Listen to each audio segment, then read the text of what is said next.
waxgaradka iyo odayaashii cuqaasha ka soo jeeda koonfurta gobolka Sool ayaa maanta kulan la qaatay gudoomiyaha gobolka waxayna si wada jira kulankaasi ugu yeesheen xarunta maamulka gobolka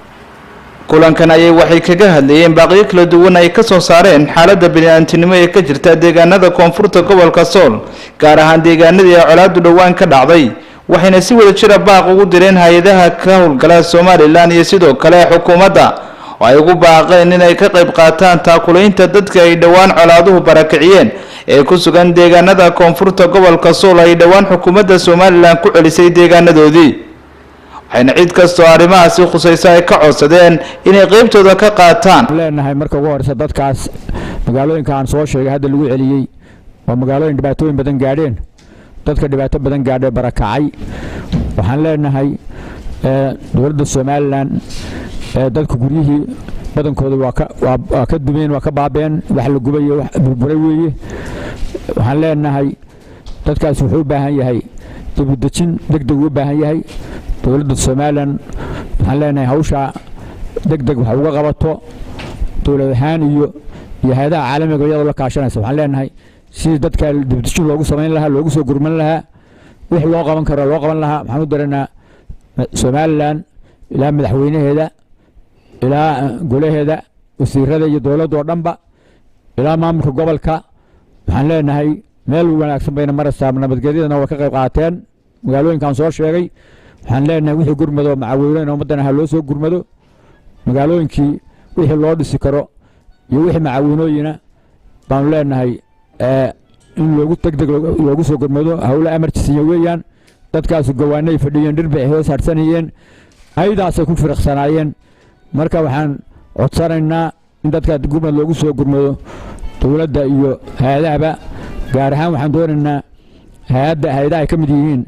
hay'adda waxootiga barakacayaasha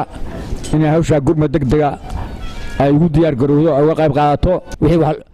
way dadku way ka wada dayacan yihiin oo way ka baabeen hay'adaasna iyana waxaan ku codsanaa iyo hay'adaha kale caalamiga ah iyaguna inay dadka u soo gurmadaan waxaan ku darayaa labada hay'adood ee hay'adda qaxoontiga wixii kale iyo barakacayaasha hawshaas bartiinii bay taagan tahay maanta qaxoontigii iyo barakacayaantii bay taagan tahay oo wax laydinka doonayaa inaad u soo degdegtaa hay'adda masiibooyinka aafooyinka iyo kaydka raashinka iyana waa bartiinii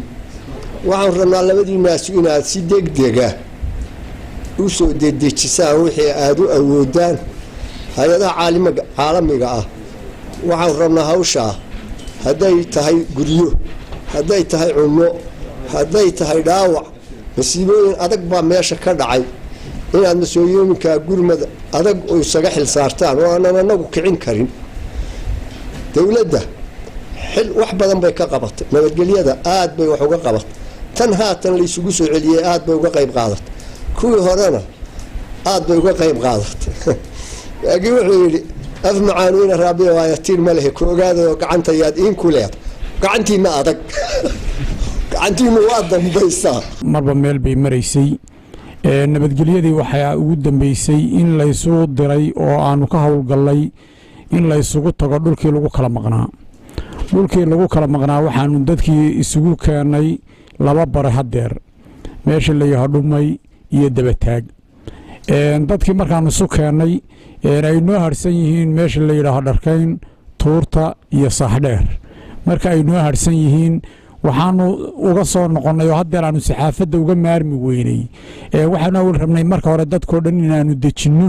cid waliba meesha ama barkad ku lahayd ama guri ku lahayd aanu dejinno marka aanu dejinana aanu saxaafadda qabanno waxaa naga sugi weyday waxaa soomaalida ku mahmaadaa dhicisku inta birta loo soo sido yuu bakhtiyaa dadkii aan dhulkaa geynay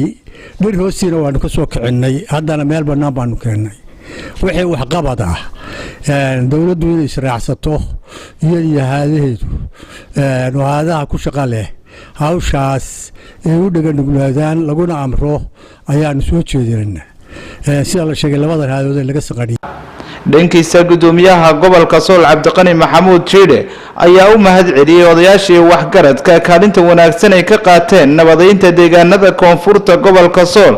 sidoo kalena wuxuu ka aqbalay codsi ay xukuumadda kaga codsanayay taakulaynta iyo waxtarka dadka deegaanadaasi ku sugan gudoomiyaha gobolka Sool ayaa dhammaan hay'adaha ka howlgala gobolka Sool ku amray inay degdeg u howlgalaan deegaanada ay dhawaan dadkii deegaanada ay ku celiyeen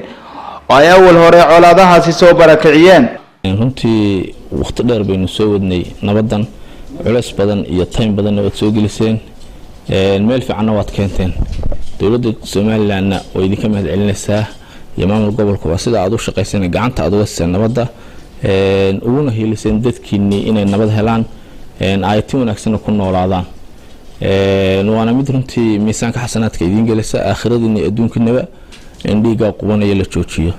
runtii codsigan saaka noola timaadeen iyo baaqan haddaanu dawladnaha ahaanay waa idinka guddoonnay waana u gudboonaa dawladda dhexe sida aad sheegteen hay'adaha ku shaqada leh runtii inay ummadda u qabtaan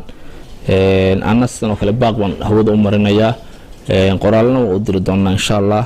sidii madaxweynaha hore ugu baaqay Muuse Biixi oo sheegay nabadda meel kasta ay gasho iyo meel kasta nabadaas tahay iyo hawl kasta ay tahay waa la shaqeynaa waana ka shaqeynaynaa ayaa hay'adaha dawladuna amarkiisii ay u fuliyeen oo u dhameystireen Maxamuud Gurey Saab TV Laascaanood